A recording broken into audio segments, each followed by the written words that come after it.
the channel. It is the best time of year. We have entered bulking season. That's right, it's the off season, baby. We don't have any meets coming up. I competed at Worlds in June 2023 this year, and I've been enjoying a maintenance and slight surplus since then. And I'm still 3 months out from the biggest meet in powerlifting history, which is Sheffield 2024, happening in February. So I'm enjoying myself with a slight caloric surplus, enjoying the bulk, and until I need to start cutting again. Today I'm going to take you guys through some tips and tricks of bulking and what my bulking looks like in the off season with a full day of eating. So when it comes to bulking, really that's just a slight caloric surplus up from what your maintenance level is. So I've been tracking macros for 6 years now. Really, I eat the same thing every day. I go through months where I'll eat the same thing and then I'll change everything up and then I'll go back to what I was doing. So every couple months or so I'll change my diet, but for the most part, if I know I eat the same thing on Mondays through Saturdays, then I'm good to go. Usually I have one day of the week where I don't really track and I go out to eat, have a date night. So after I competed in June, I pretty much coasted on a kind of maintenance level. Now I'm up to 130 to 132 with my slight caloric surplus. So if you want to start bulking too, find out what your maintenance calories are first and then just add a little bit gradually for what your goals are. If you want to do a lean bulk and increase primarily protein and carbs, then start slowly by a couple hundred calories, increase up until you can kind of gain a little bit more weight. If you don't give a shit and just want to do a dirty bulk, go ahead and increase your calories and do your normal percentage-based macros. For me, personally, I just want to increase my caloric intake while keeping my level of protein around 1 gram per body weight, then increasing mostly carbs, but definitely some fats, especially around the Halloween season. I have eaten my body weight in Reese's cups. So with that being said, let's head down to the kitchen to see the substitutions I make when I'm bulking versus what I do when I'm cutting or hanging out in maintenance. To the kitchen.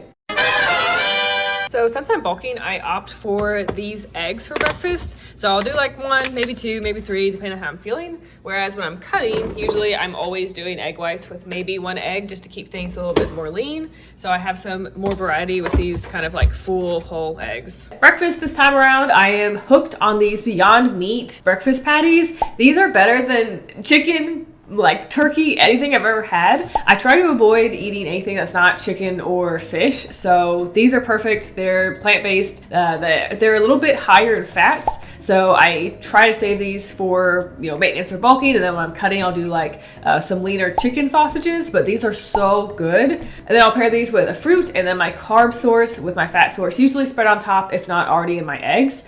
And then of course you can't forget coffee. Usually in the mornings I use a full calorie creamer, and then when I'm cutting I'll use a skinny syrup instead that's 0 calorie.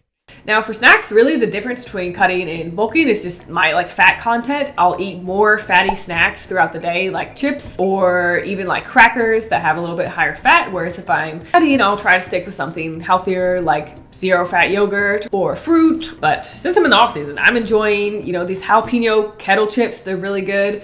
I'm also addicted to these fruit snacks. I can only buy them like once a year because I'll eat the entire box. This has been my yogurt choice recently as well. A little bit more fats, but it's super yummy. And I did buy this because it looks like Halloween instead of the Oikos Zeros.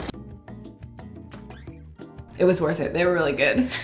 Now for lunches, like I said, I'll prep the exact same thing pretty much for a couple weeks and I'll get bored and I'll change it up. And this week I felt like doing a shrimp, a rice-based dish. I guess it's like a stir fry. I don't know. I just threw things in a pot and saw what happened.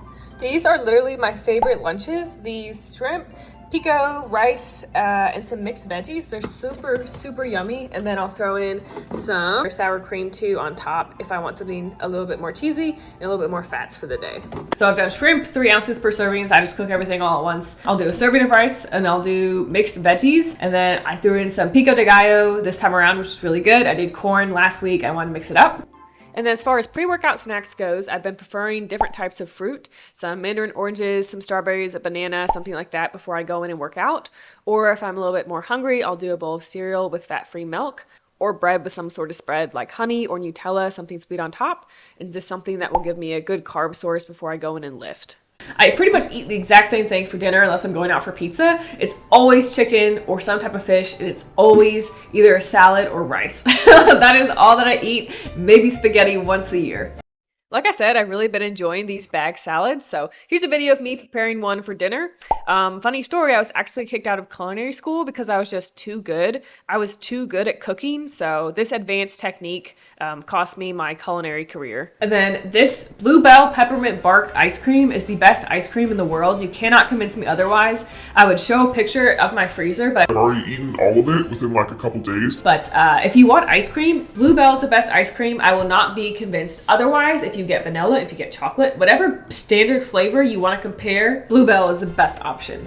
After desserts, if I'm low on carbs, I'll throw in some cereal. If I'm cutting, usually I will do some muesli or granola with some fat-free milk. And throughout the day, I always do have a protein shake. It helps with satiety, especially when I'm cutting, but also when I'm bulking, I still get hungry at like 10 a.m. and need something. So I always do a protein shake, and I'll mix it up with usually Fairlife, either do 26 or 42 grams of the Elite protein shakes, something that's going to tide me over till lunchtime. Yesterday, I did eat lunch at like 10 a.m. because I was hungry, so ignore that. But for the most part, I try to do like a little bit of a shake and then some crackers or chips mid-morning as well. And then as long as I'm hitting 2 to 3 servings of vegetables, 2 to 3 servings of fruits, then I'm pretty much good for my micronutrients. And then, like I said, I try to throw in some corns. Occasionally, I'll do some like sprouts. I make sure my fiber's in that 20 to 30 gram range. Just make sure I'm overall healthy. It's a lot easier when I'm bulking to make sure I hit those kind of micronutrients specific, just because I'm eating so much more food. When I'm cutting, I am much more strategic with my food choices, but